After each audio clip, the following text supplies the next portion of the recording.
Hello everyone. Before we start, make sure to like and subscribe to the channel, and leave a comment with where you're from and what time you're watching.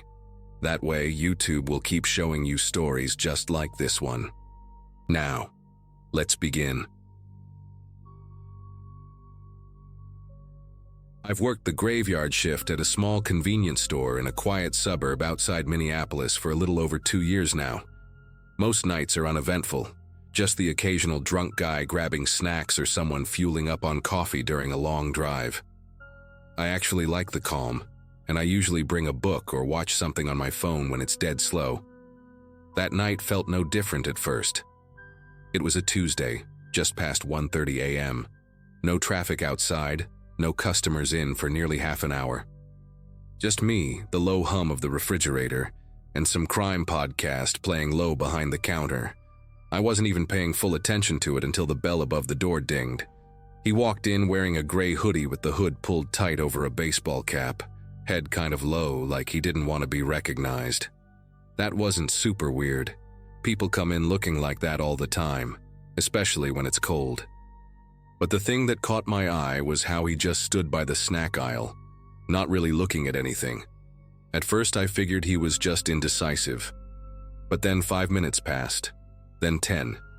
He hadn't picked anything up, just paced a bit, hands in his pockets, glancing over at me every now and then. I tried not to stare, but my gut started buzzing, like something was off. I kept pretending to clean the counter, but I was fully watching him through the mirrored panels above the register. At some point, I heard a soft click I couldn't place at first. I looked up again and realized he had walked over to the front door and did something with the lock. I couldn't see clearly, but I swear I heard him flip it. Nobody ever does that. Customers don't mess with the door. I walked around the counter trying to look casual, like I was going to restock the gum or something near the entrance just to check. When I reached the door and tried to push it open, it didn't budge. That's when my stomach dropped. It was locked from the inside, and I didn't do it. I turned back toward him, trying not to look scared, but my legs felt like they didn't belong to me. He was walking slowly now, heading toward the drink coolers near the counter. Still hadn't picked up a single item. Still no words. I stepped behind the register and reached for the panic button under the ledge, but then I saw his hand shift under his hoodie. That's when I knew. He had something tucked in there. I couldn't tell if it was a gun or a knife, but I wasn't about to find out. He walked up, leaned in just slightly over the counter, and said in the calmest voice I've ever heard, "Don't do anything stupid. Just give me what I want and this ends quiet." I froze. I know that sounds cliche, but I really did. My brain just stopped. I looked right at him and he was staring back, not angry, not shaking, just still. That calm scared me more than if he'd been yelling. I kept one hand near the register drawer and the other out of sight, trying to decide if I should hit the panic button or not. It wasn't a regular button either. It was one of those flat pads you have to press and hold for 3 seconds. 3 seconds felt like a lifetime if he noticed, so I didn't. I just nodded and asked, "Cash?" He didn't answer, just tilted his head like he was waiting to see if I'd follow instructions. I opened the drawer slowly, careful not to make any sudden moves. The money in there wasn't much, maybe a couple $100 at most. I started pulling out the bills, stacking them on the counter. He didn't touch them, just kept his hand under the hoodie watching me. I asked if he wanted coins too, mostly to stall, honestly, and he shook his head. That's when I noticed something that nearly made me pass out. The security camera's red light above the counter wasn't blinking. It was dead, completely off. I don't know how I hadn't noticed earlier. Either it had been out before he came in, or he disabled it when I wasn't looking. He finally reached out with one hand, snatched the stack of bills, and shoved them into his pocket. Then he leaned in closer, and I could smell his breath, like cigarettes and mint gum, and he whispered, "Now stay put, don't call anyone, I'll know if you do." I nodded again, trying to keep my face still, but I could feel my lip trembling. He stared at me for another few seconds, then slowly backed away. I thought he was going to leave. I really did. But instead of walking out the door, he turned and walked down one of the side aisles, like he was browsing again. That's when the real panic set in. He already had the money. Why was he still here? I couldn't see him now, just the tops of the shelves. I stayed behind the counter, barely breathing. I didn't know if I should run to the back office or stay put like he said. What if he had a gun and was waiting for me to move? Every second felt stretched out, like time stopped working properly. Then I heard it. The unmistakable sound of a metal latch, one of the cooler doors being opened. He was doing something in the back. My mind went to the worst places. What if he was grabbing something to hurt me with? What if this wasn't even about money? I couldn't take it anymore. My hands were shaking so bad I could barely stay upright. I reached down again, this time for my phone hidden in my bag under the counter. I didn't even care if he saw me at that point. I just needed help. But as soon as I unlocked the screen and opened the dial pad, I heard footsteps rushing toward the counter. I dropped the phone back into the bag and looked up. He was standing there again, but now he looked different. Nervous, maybe even regretful. He glanced at the door, then back at me, and without saying a word, unlocked it and walked out. Just like that. No threats, no hurry, just walked into the night. I waited a full minute before moving. Then I ran to the back office, locked myself in, and called 911. My voice cracked so many times the dispatcher could barely understand me. Cops arrived within minutes, but of course he was long gone. They reviewed the footage, except the front camera had gone out exactly like I thought. The others caught parts of him, but nothing super helpful. No clear shots of his face. They said it was probably a one-off, just a guy desperate for cash, but I didn't buy that. If it were just about money, why linger? Why play those quiet mind games?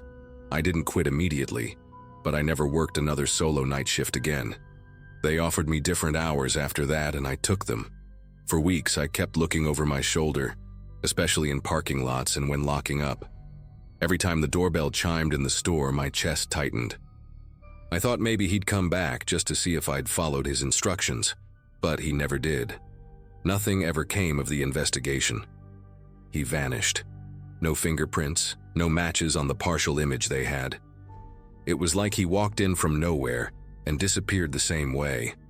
The part that still eats at me is how calm he was, that eerie confidence, like he'd done it before, or was planning something worse and changed his mind.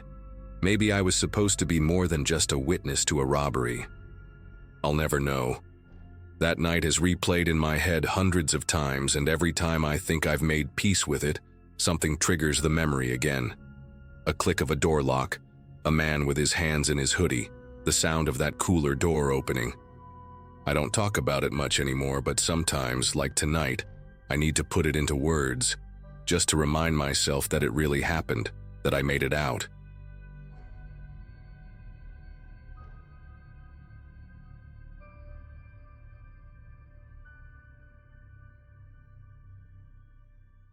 I've been driving a taxi for a few years now, mostly working the night shift because the tips are better and the traffic is lighter. I've had my share of weird riders, drunk college kids, quiet types, even the occasional creep. But nothing, and I mean nothing, has ever messed with my head like what happened last winter. I still don't know what that guy wanted or what could have happened if I hadn't made the choice I did. I wasn't even going to post this, honestly. But I can't stop replaying it in my head, and maybe writing it down will help me get some sleep. It was a Thursday night, around 2:30 a.m., and I was parked just off a main street downtown, waiting for a ride. I got a ping for a pickup about 5 minutes away, near one of those old, half-closed strip malls.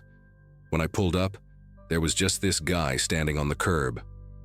No bags, no phone in hand, just staring straight ahead like he'd been waiting there for hours. I lowered the passenger window and asked if he was the one who called. He didn't answer right away. Then he just opened the back door, got in, and mumbled, "Yeah, that was me." His voice was weirdly calm, flat. I asked where he was headed, and he just said, "Take me north. I'll tell you when to turn." That's already a red flag for any driver. Most people give a full address or at least a street name. But I figured maybe he was just drunk or bad with directions, so I started driving north toward the edge of town. Every once in a while, he'd give me a vague, quiet, left here, or keep going. No emotion, no small talk. I even tried to break the ice, asked him if he was getting off work or something. He didn't respond, just silence. I started feeling uneasy, like I was chauffeuring someone who wasn't fully there. About 20 minutes later, we were deep in the industrial part of the city. Old warehouses, abandoned buildings, barely any streetlights. Not a place anyone would go at that hour unless they had a reason. I stopped the car and asked if this was the spot. He didn't move, just stared out the window. After a few seconds, he said something that chilled me. I used to come here to think, but not anymore. His tone had changed, slower, heavier. Then he turned his head just enough for me to see his face in the rear view. His eyes were off, like he was looking through me, not at me. I didn't know what to say to that. I just nodded like I understood and kept my eyes on the rear view mirror. I could feel my pulse picking up.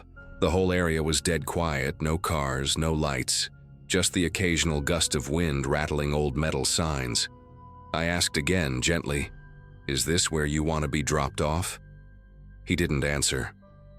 Instead, he leaned forward slightly, just enough that I could feel his breath near my ear, and said, "You ever think about how easy it is to disappear out here?" My hands tensed on the steering wheel. I gave a little laugh, tried to act casual, but inside I was already running through every possible way this could go wrong. He leaned back again but didn't open the door.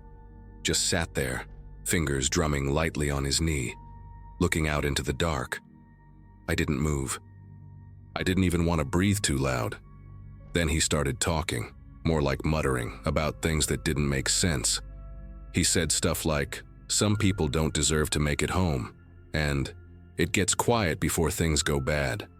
It was hard to tell if he was talking to me or just thinking out loud. I tried to end it, told him the meter was still running and that if he wanted to stay, I could drop him at a gas station or somewhere safer. He didn't like that. His head snapped toward me and his voice dropped an octave. "You want me to leave so bad?" he asked, dead serious.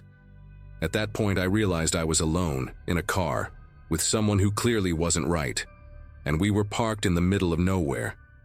I kept calm, or at least I pretended to be, and said, "No, man, it's just not safe out here this time of night. I can take you wherever you need." He stared at me for a long time. Long enough that I started wondering if he was going to pull something out of his coat. Then he smiled. Not a happy smile, the kind of smile someone makes when they know something you don't. And he said, "You ever pick up someone who didn't want to ride?" I didn't answer. My heart was racing. I just put the car back in drive and slowly pulled forward, hoping he'd just tell me where to go or get out once we hit a main road. But as I drove, he started talking again, calmly, almost like he was reminiscing. He told me about a guy he once taught a lesson to because he disrespected him. He described it in detail, how dark it was, how nobody ever found out. He kept saying, "People don't pay attention at night. They don't hear things they don't want to." I was sweating through my shirt by then. Every part of me was screaming to get this guy out of the car without making him snap. I took the next turn onto a more lit-up road, hoping that just being closer to civilization would shift the energy. I spotted a 24-hour gas station up ahead and slowed down, pretending to check my GPS. I told him I needed to refuel, just trying to come up with a reason to stop the car without raising suspicion. He didn't say anything at first. Then, as we pulled into the station, he muttered, "Smart move." I didn't know if he was being sarcastic or serious, and honestly, I didn't care. I parked, left the engine running, and told him I'd be back in a second. My legs were trembling when I got out. I walked into the store like everything was fine, but I went straight to the counter and told the clerk there was a guy in my car who was scaring the hell out of me. I asked if I could call the cops from there. The clerk kind of froze but then nodded and handed me his phone. As I was dialing, I looked outside, and the car was empty, passenger door wide open. No sign of him anywhere. I ran outside, looked around the lot, even circled the building. Nothing, just gone. I swear it couldn't have been more than a minute. The cops came maybe 10 minutes later. I explained everything, described the guy, the route, even showed them the GPS history. They did a quick search of the area but didn't find anything. One officer asked if I was sure I didn't imagine some of it, maybe stress or fatigue. But I know what I saw. I know what I heard. I didn't make any of that up. They filed a report, took my statement, and told me to take the rest of the night off. I didn't argue. I drove straight home, parked my car, and sat in the dark for an hour before I could even go inside. I still think about that ride sometimes, about what might have happened if I hadn't stopped at that gas station. I don't know if he was planning something or just trying to mess with me. What gets me the most is how he disappeared so fast, like he was never really there. But I know he was. I remember his face. I remember his voice. And sometimes, when I'm driving past that same area, I catch myself checking the mirrors a little more than usual, just in case.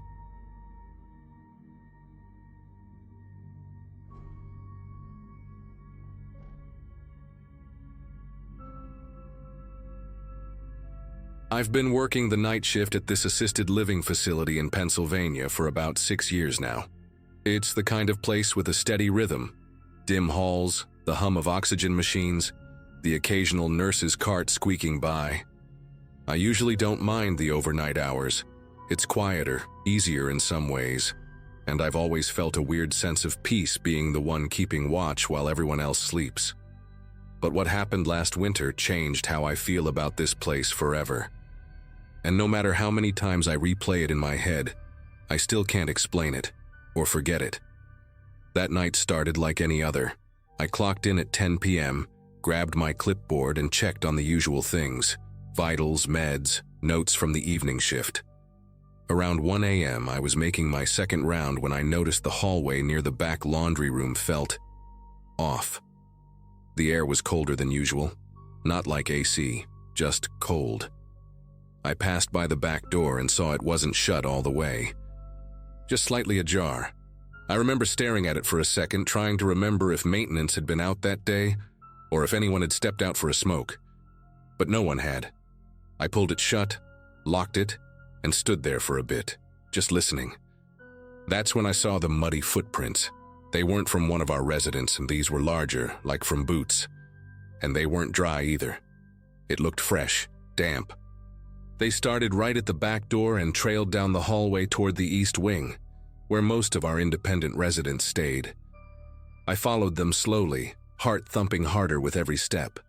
I didn't want to jump to conclusions, but I also knew for a fact no one was supposed to be coming in or out at that time. It was just me and one overnight nurse on the other side of the building. I considered texting her, but I didn't want to cause panic unless I was sure. As I kept walking, I heard something, a soft sound like the shuffle of movement, coming from room 209. That room had been empty for over a week. The last resident had passed away, and the family hadn't cleared out the belongings yet. I froze. I didn't want to believe someone was in there, but that sound wasn't mechanical. It wasn't a pipe or the building settling. It sounded like someone was trying to move around quietly. I leaned slightly toward the door, not too close, just enough to listen. And that's when the sound stopped, completely. Not a creak, not a breath, just dead silence.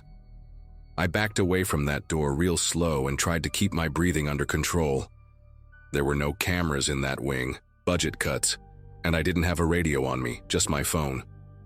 I texted the other nurse, Jenna, just a quick, "You hear anything near 209? She didn't answer. I remember looking down the hallway and realizing the footprints didn't end at that room. They kept going. I followed them just a little further, and that's when I noticed the next weird thing. One of the hallway lights was out, but it had been working earlier. That entire stretch suddenly looked darker, like the kind of dark where your brain starts filling in shapes that might not be there. I turned around to head back toward the main hallway, and that's when I heard another sound, a different one this time, like a soft thud, from behind me. Not in the same room as before, closer now, maybe 2 doors down. My stomach dropped. I knew at that point this wasn't my imagination.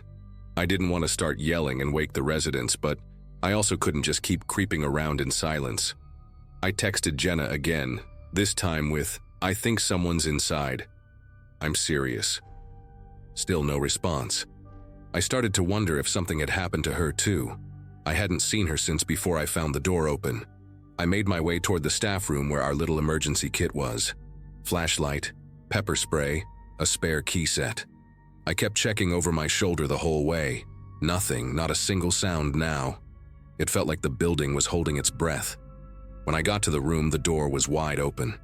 That room is always kept shut. It's not locked, but we never leave it open.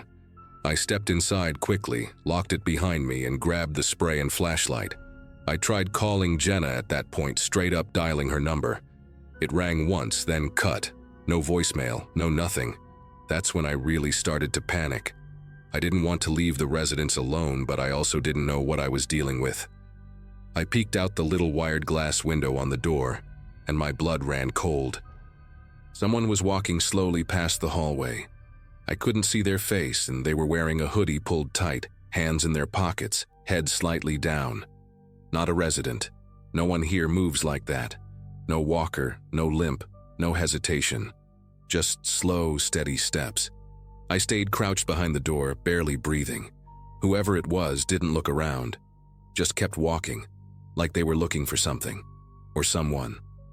After a few minutes that felt like hours, I eased the door open just enough to peek again. The hallway was empty.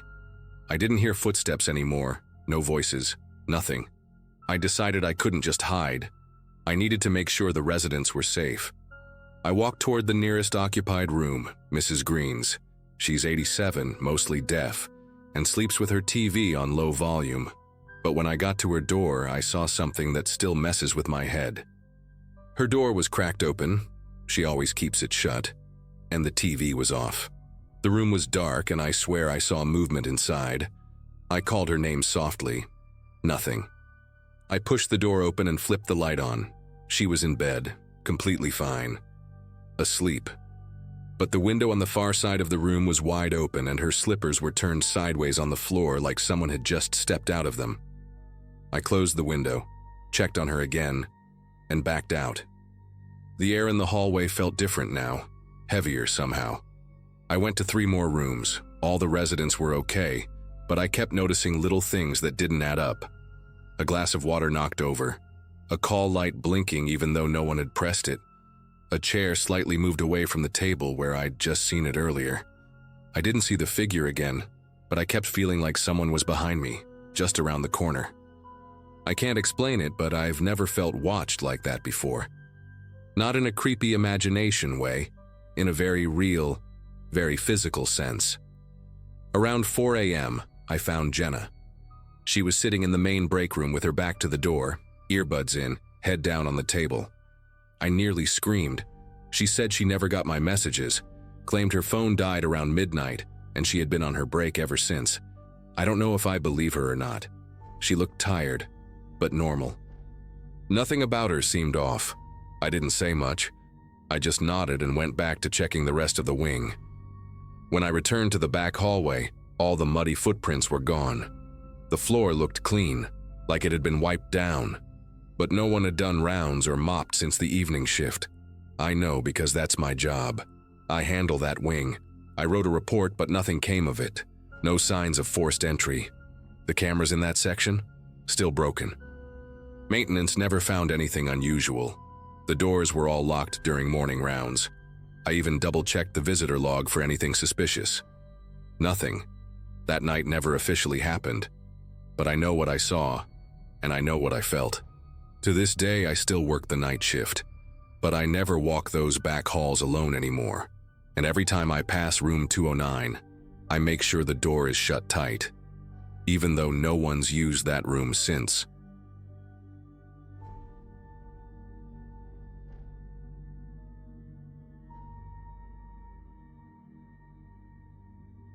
I work as an overnight security guard for a massive shopping complex just outside of Phoenix.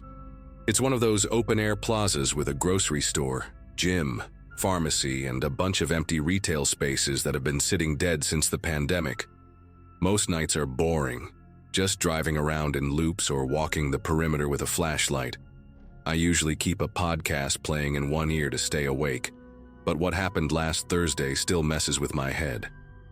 I haven't told anyone at work because I don't even know how to explain it without sounding paranoid, or worse, like I screwed up. But I know what I saw, and I know how close I was to something much worse. It started about a week before the incident. There was this dark gray sedan that I kept seeing parked in the far back corner of the lot, way beyond the last row of lights. The first time I noticed it, I figured someone was just sleeping in their car. Happens more than you'd think. But what struck me as odd was that it was always in the exact same spot, tucked in by this broken lamppost near a line of dumpsters, facing away from the main lot. I'd drive by during my 2 a.m. sweep, and it would be there, lights off, no movement. Sometimes the windows were fogged, sometimes not, but it never moved. After 3 nights in a row of seeing it there, I finally wrote it in my log. Company policy says I'm supposed to approach any suspicious vehicles, but truth is, we usually don't, unless there's clear reason. No one likes waking up some pissed-off guy sleeping in his car with God knows what on the seat next to him. But something about this one just didn't sit right. I'd circle wide around it in the golf cart, and even from 50 feet away, I got that tight feeling in my stomach, like the air changed, like something was off, but I couldn't name it. On the 4th night, I decided I was going to take a closer look. I parked the cart a few aisles away and walked the rest on foot, keeping my flashlight low so it wouldn't reflect off the windows. The car was definitely occupied. I could see the outline of someone in the driver's seat, slouched back, head tilted weird. But the thing that made me stop in my tracks was what I saw on the dashboard. There was this cheap-looking camcorder aimed straight out the front windshield. It had a little red light blinking. That's when I noticed a folded hoodie on the passenger seat, a roll of duct tape beside it, and what looked like a pair of rubber gloves on the dash. I took a step back, immediately regretting getting so close. My gut was screaming at me to walk away and call it in, but I just froze there, staring through the windshield like an idiot. I think part of me was still trying to rationalize it. Maybe someone worked for a cleaning service or something. But deep down, I knew that wasn't it. This wasn't someone sleeping off a long shift. This setup looked intentional. It looked like someone was planning something. I reached for my phone to take a photo when I suddenly heard a car engine in the distance. Headlights turned into the lot from the opposite side. I ducked behind one of those short concrete parking lot barriers and watched as another car, an old white Honda, pulled up right behind the gray sedan. The driver didn't get out at first. He just sat there for a second, engine idling. Then the lights shut off. I don't know what I expected, but when the door opened and he stepped out, the guy looked completely ordinary. Jeans, dark jacket, baseball cap. But the way he moved, quick, like he knew exactly what he was doing, set every nerve on fire. He walked straight to the sedan, opened the trunk, and started unloading something from the back seat of his own car. I couldn't see what it was. I knew I had to say something. It was now or never. I stood up slowly, trying not to startle him, and called out something dumb like, "Hey, this is private property, sir." My voice cracked. He turned so fast it startled me. The look on his face, it wasn't confusion or surprise. It was like I had just ruined something for him. No fear, just fury. He didn't say a word at first. He just stared, like sizing me up, deciding what to do next. Then he took a step toward me, slow and deliberate. I remember how his left hand went behind his back. I backed up instinctively and reached for the little can of pepper spray they give us, knowing damn well it probably wouldn't be enough.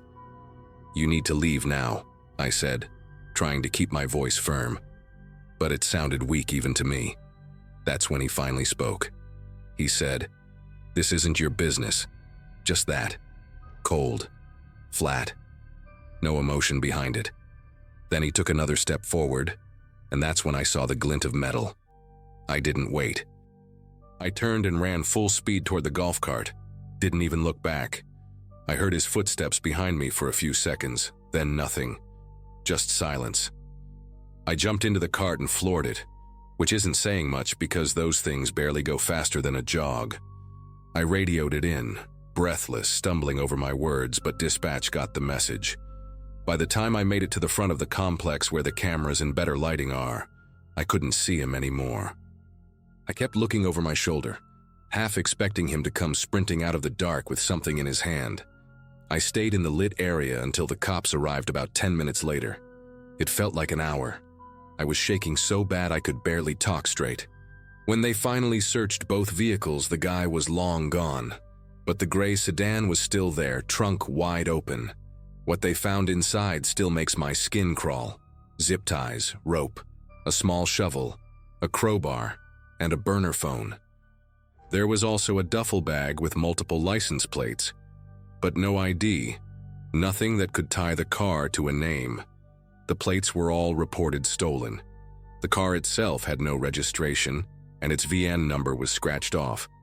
They impounded both vehicles and started an investigation, but I never heard a word back about it after that night. For the next few shifts, I kept checking over my shoulder.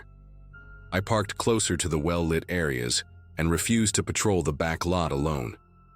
I even told my manager I wouldn't do it without backup. They didn't argue. A few days later, a new guy was assigned to the overnight with me. I asked him if he knew anything about the car or if the cops said who that guy was. He just shrugged and said they were treating it as suspicious activity with no current leads.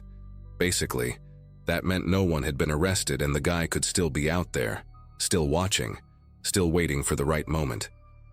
And that's the part that messes with me the most. Whoever he was, he knew what he was doing. He wasn't some junkie sleeping it off.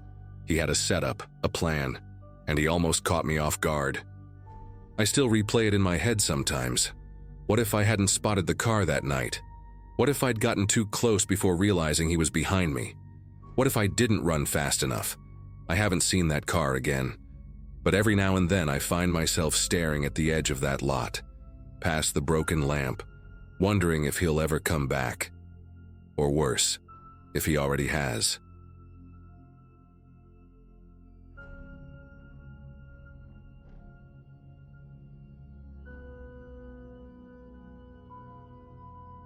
I work the night shift at a small nursing home out in rural Iowa. It's one of those quiet places you don't even see from the main road, tucked behind some trees, one floor only, maybe 20 rooms total. Most nights are slow.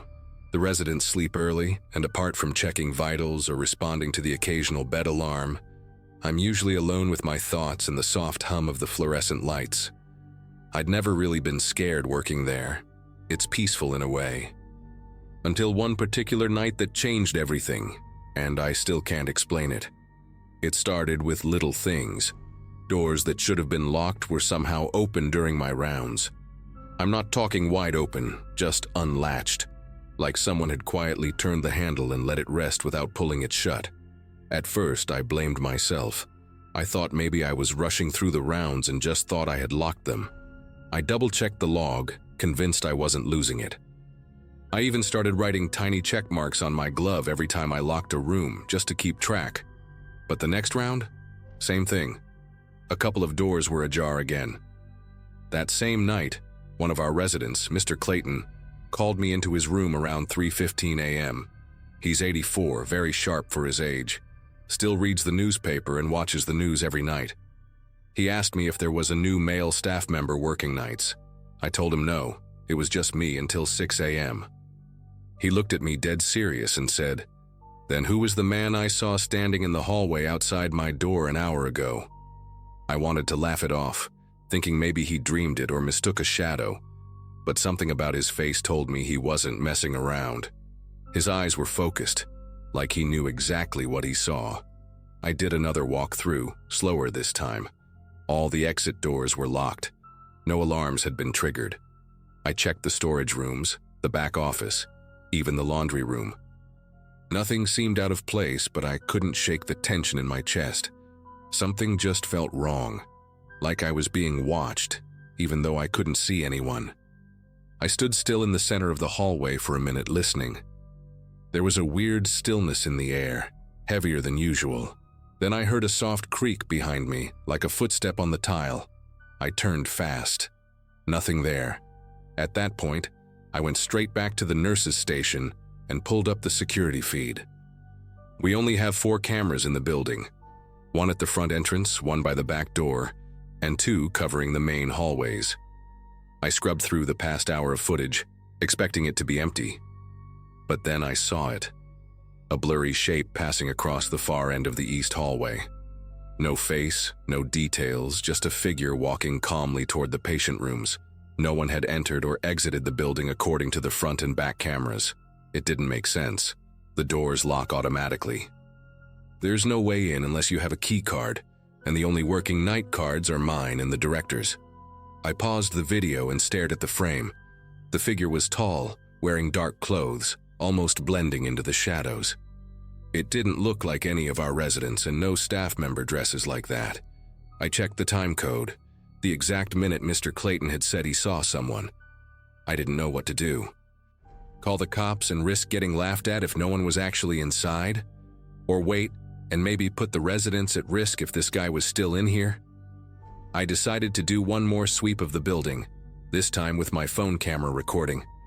I didn't tell myself it was brave. Honestly, I was just scared someone would get hurt if I didn't move. I went slowly, starting from the east wing where the figure was last seen. Every light felt dimmer than usual. I swear I could hear my own heartbeat over my footsteps. When I turned the corner past room 14, I froze. At the far end of the hallway, someone was standing there. I could barely make him out, but it wasn't a shadow or my imagination. He was real. Just standing there, facing the doors to the resident rooms, not moving. I whispered, "Hello?" and took one step forward. He didn't turn around. He didn't even flinch. I backed up slowly and ducked into the med closet, heart racing so hard I thought I might pass out. I stayed in there for maybe 5 minutes, texting my supervisor over and over. No answer. I called the on-call line twice. No response. I didn't want to make noise, but I peeked through the crack in the door, phone still recording. The hallway was empty, completely. I ran out and checked every room down that hall. All the residents were sound asleep. Their doors were shut. Some of them were locked again, doors I hadn't touched since the last round. That's when I really started to panic. Either I was losing my mind, or someone was playing games with me. I went back to the security feed and rewound again, hoping maybe I just misread something. But when I scrubbed through the hallway camera this time, the part where I saw the figure earlier, it was gone. Just gone. The recording jumped slightly, like a second was skipped, and the hallway was empty the whole time. I checked the system logs. No errors, no power cuts. No one accessed the camera system but me. At this point, I honestly started to feel sick. Either something really messed up was going on, or I was seriously losing my grip. And I don't say that lightly. Right before the shift ended, one of the residents rang their call button, a sweet lady named Darlene. She just wanted to talk. She said she couldn't sleep because she heard a man breathing outside her room. I asked if she saw anyone. She shook her head and said no, but she knew what she heard. I didn't tell her anything, of course. I just sat with her for a bit until she dozed off again. I checked her door, locked from the inside. Everything seemed fine, but I couldn't shake the thought that he had been standing there again, right outside her room, and I was just a few feet away, not even realizing it. By morning, I was exhausted and pretty shaken. I wrote up a report, kept it as factual as I could without sounding insane. I even left out some stuff, like the doors relocking or the missing footage, because I didn't want to risk getting pulled for a psych eval or something. The daytime nurse showed up, and I didn't say much to her besides the basics. I left before the director came in, and I haven't worked another night shift there since. I asked to switch to evenings. They didn't push back. I think they knew something was off too, even if no one talks about it. What still haunts me is how calm he was. He didn't run, didn't try to hide, like he belonged there, like he'd done it before. Maybe still does. And even now, I sometimes wonder if those residents and the ones who say they hear footsteps or see someone in the dark, maybe they aren't confused at all. Maybe they've just been seeing what I saw. And whatever it was, it never left.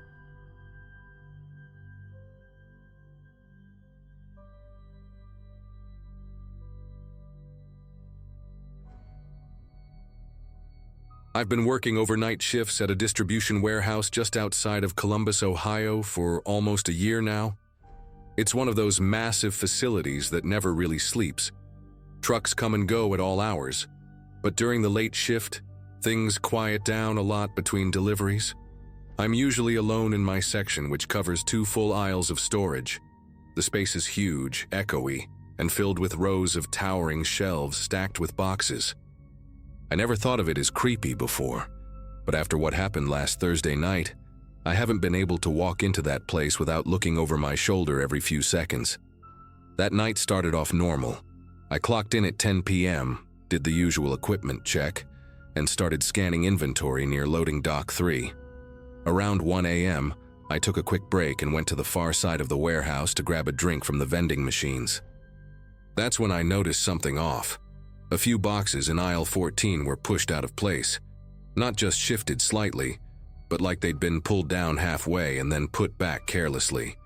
At first I thought maybe one of the day shift workers left things messy, but that aisle wasn't scheduled for any activity until Monday.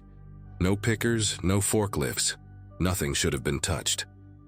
I remember standing there for a minute just staring at the boxes and trying to decide if I was being paranoid or if someone had actually been there. I checked the scanner. No recent entries for that zone. I didn't hear anything at first, but then I caught a faint sound, almost like something being dragged lightly across the floor. It came from further down the aisle, just out of view past a row of stacked pallets. It wasn't loud, but it wasn't the kind of sound the building naturally makes either. My stomach sank a bit, and I thought, okay, maybe it's a raccoon or something. I grabbed a flashlight from the supply wall and decided to check it out. The moment I turned into the next aisle, I felt it. That weird, gut-level feeling like someone's watching you. I moved slowly, sweeping the beam of the flashlight along the shelves, checking for anything out of place. About halfway through, I found a half-empty water bottle tucked behind a crate, then a wrapper from an energy bar.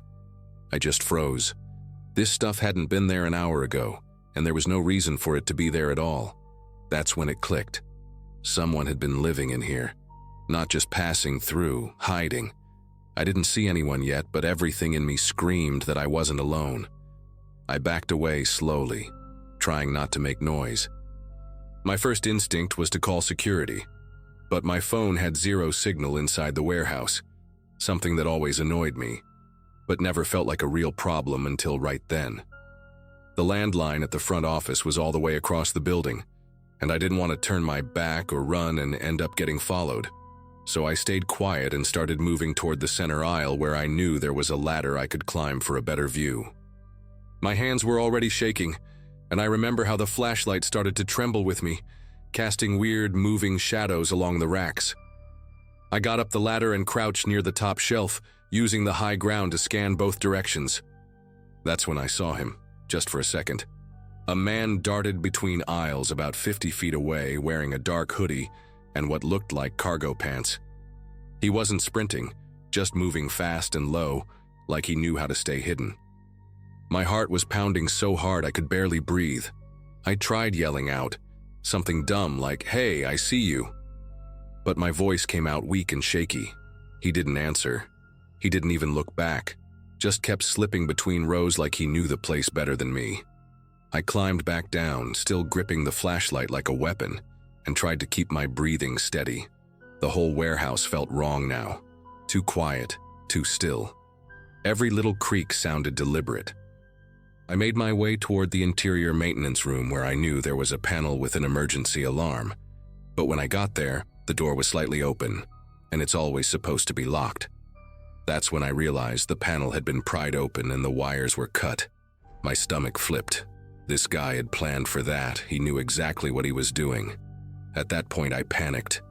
I stopped thinking logically and just started trying to get out. I ran back toward the receiving bay, hoping one of the emergency exits would trigger the alarm if I opened it. But every single one had been chained shut from the inside. Chains I'd never seen before. I couldn't even figure out how he managed to do it without anyone noticing. That's when I understood I was trapped. Not by accident. Someone wanted to keep me inside that building, and whoever he was, he'd already been living in there, probably watching us for days, maybe longer. I tried not to break down, but I was shaking so bad I had to sit on the floor behind a stack of pallets just to keep myself from passing out. I didn't want to make a sound. I didn't even want to breathe too loud. I kept the flashlight off and waited, hoping he'd think I found a way out. But after maybe 10 minutes of silence, I heard slow footsteps coming down the aisle. Steady, unhurried. Like he wasn't looking for me in a panic. Like he already knew where I was. I covered my mouth and tried not to cry. I could hear him pause every few steps like he was listening. I swear I even heard him breathing. I stayed hidden, completely still, for what felt like forever. Eventually, the footsteps faded, and I used that chance to crawl out toward the nearest forklift and wedge myself behind the engine compartment. It reeked of oil, and I could barely fit, but I didn't care. I just needed something solid between me and him. I stayed there for hours, or at least it felt like hours. At one point, I thought I saw his shadow pass across the opposite wall, but I didn't move. I wouldn't have moved if the place caught fire. That's how scared I was. I didn't even try to scream anymore. I knew no one would hear it. At some point, I think it was almost sunrise, I heard the main bay door start rolling open. I thought it might be him coming back in, but then I heard the beeping of the morning crew's first truck backing up. I didn't even wait. I jumped out, ran straight for the door, and nearly tackled one of the new guys walking in. I tried explaining everything, but my voice was hoarse and my thoughts were scrambled. The supervisor called the police and they did a full sweep of the warehouse, but they didn't find anyone. Not a single trace. The food wrappers were gone. The water bottle. Even the wires at the panel looked like they'd never been touched. They said I probably imagined it, or maybe I saw a thief who got scared and ran. But I know what I saw. I know what I felt. Someone was living in that warehouse, and he knew the building better than any of us. He knew how to move, where to hide, how to cut the alarms. And worst of all, he knew how to disappear. I still work there. I can't afford not to. But I bring a pocket knife now, and I check every aisle before I clock in. I don't think he's gone. I think he just decided not to do anything that night, and I have no idea why.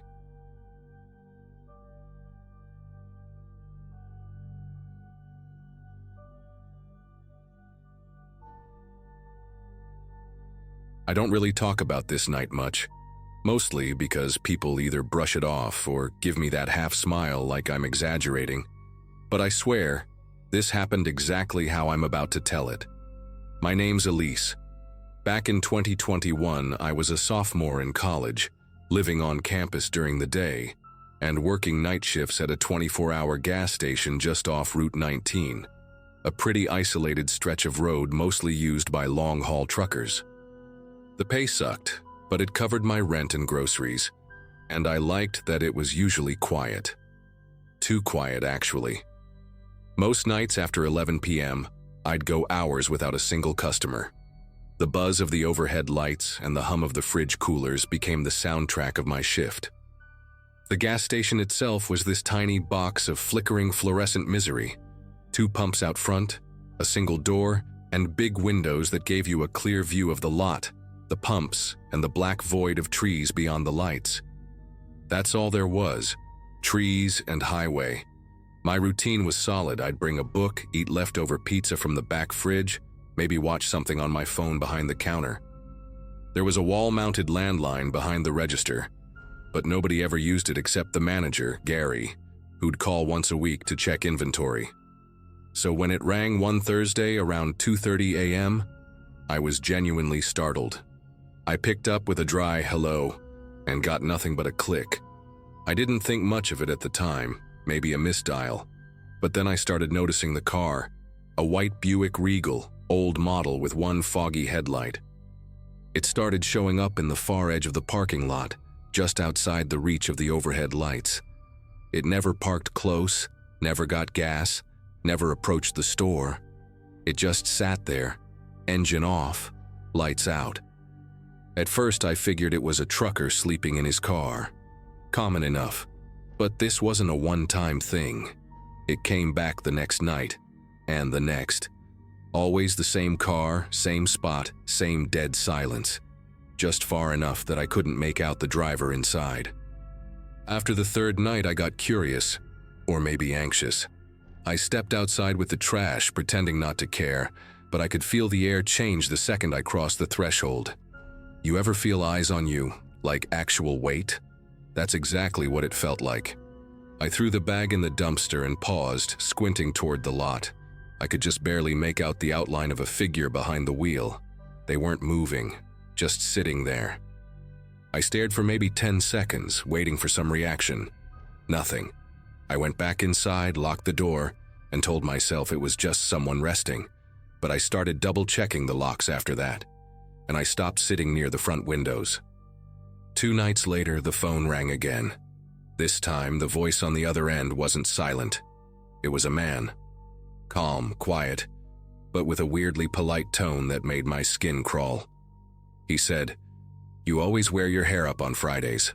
I like that." "It suits your neck." I froze. I hadn't said a word. I looked down. I was wearing my hair up. I didn't respond. I just hung up, heart pounding so hard it hurt. I locked the front door immediately, even though we technically weren't supposed to. Then I shut off the lights inside, crouched behind the counter, and stayed there for the next hour, listening to every tiny sound like it might be a footstep. I didn't tell Gary. I didn't want to risk losing the job. It was hard enough to find night shifts that didn't interfere with classes, and this place was easy money, until it wasn't. I started carrying a box cutter in my pocket. I know it sounds dumb, but it made me feel a little less helpless. I also started keeping a mini flashlight and pepper spray behind the register. I even angled one of the security mirrors to see the front door better from where I sat. But the worst part wasn't the calls. It was how he knew. He described things only someone watching me could know, like when I dropped a bag of chips and kicked it under the counter without picking it up. Or how I always eat the blueberry Pop-Tarts from the second shelf, even though they're technically expired. The Buick kept showing up. Some nights it wasn't there, which somehow made it worse. Like maybe he was closer, maybe already inside. The lights in the back of the store were motion sensor, and one night around 3:40 a.m. I saw them flicker on through the security monitor. Just once, for a split second. I checked the back room immediately, heart in my throat, box cutter in hand. Nothing. No one. But the smell in there was different, not bad, just off. Like rust and plastic, maybe. I couldn't explain it, but it was enough to keep me on edge for the rest of my shift. The worst night started like any other. I was refilling the soda fridge when the bell above the front door chimed. I hadn't heard a car pull up. My stomach dropped. I stood up and saw a man at the counter, mid-40s maybe, scruffy beard, baseball cap pulled low. He smiled in this weird, overly friendly way, the kind people use when they're trying too hard to look normal. He bought a pack of gum and a bottle of water.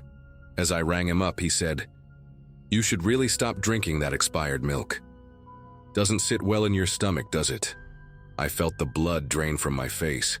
I never told anyone about the expired chocolate milk I drank 2 nights ago that gave me cramps.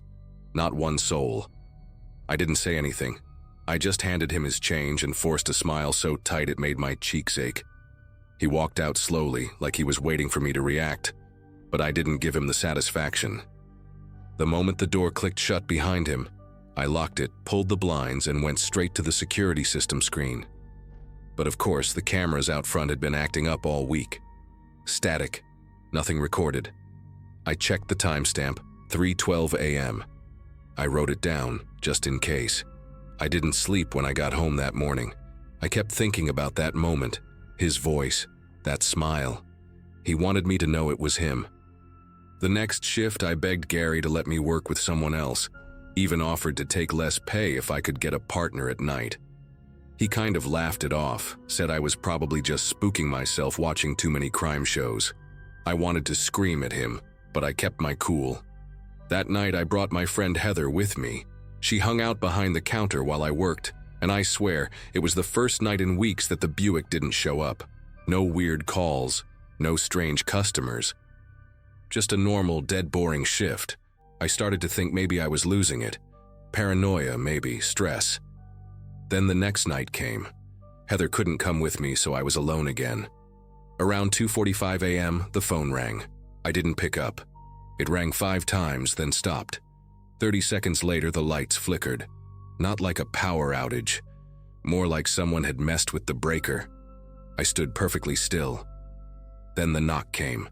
Not at the front door, at the back door, the employee entrance. The one only staff had keys for. I didn't breathe. I reached for the flashlight, held the box cutter so tight my fingers ached. I whispered, "Hello?" instantly regretting it. No response, just silence. I didn't move for what felt like an hour. Then the knock came again. 3 slow, deliberate taps. Not banging, not frantic, just steady, almost patient.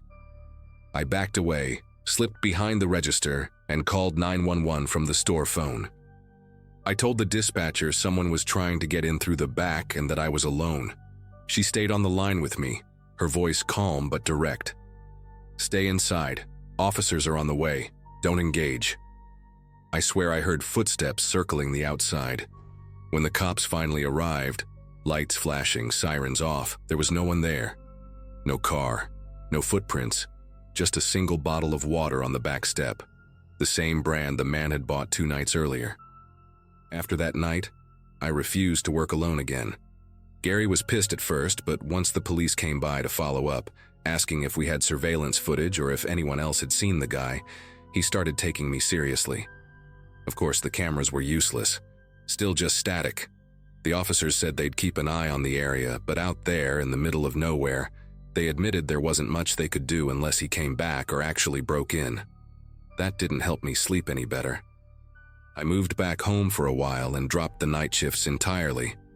I didn't even tell my parents the full story, just that something happened and I didn't feel safe anymore. They didn't ask questions. I think they saw it in my face. A week later, I got a package at my dorm.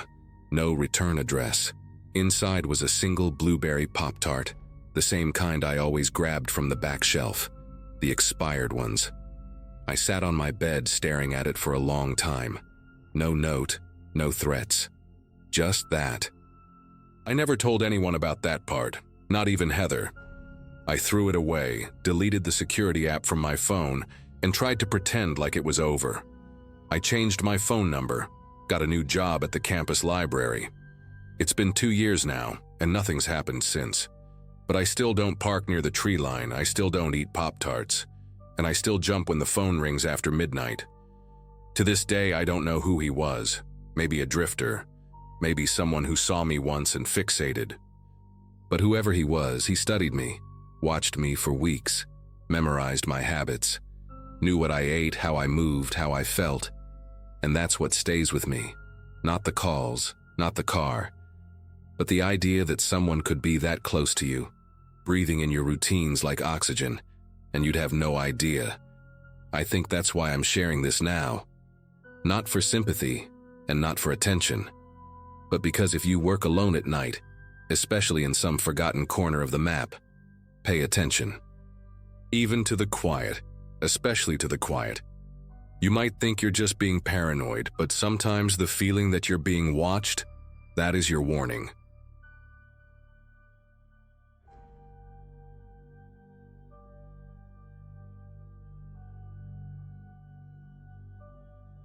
I don't really talk about this much because every time I try, people look at me like I'm being dramatic. But this happened last year, and I still can't walk past a row of dark shelves without getting that feeling in my gut. I used to work the night shift alone at the main public library downtown.